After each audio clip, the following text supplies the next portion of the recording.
পছন্দ হৈছে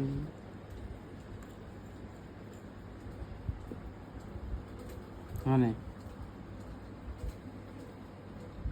নে কোনাৰ লাগানো এৰা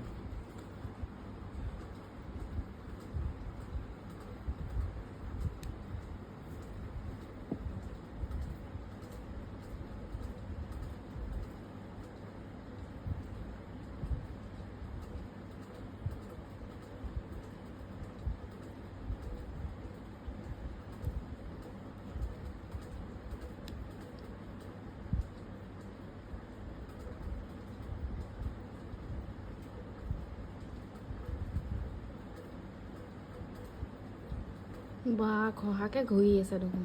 ফিনিশিং কোনে এনেকে নেল পলিচ লগাই দিয়ে এই ইমান মোটা কিবা বেলেগ ব্ৰাছটো পাতলা হ'ব লাগে মিহি ইমান মোটা মোটা ব্ৰাছ হয়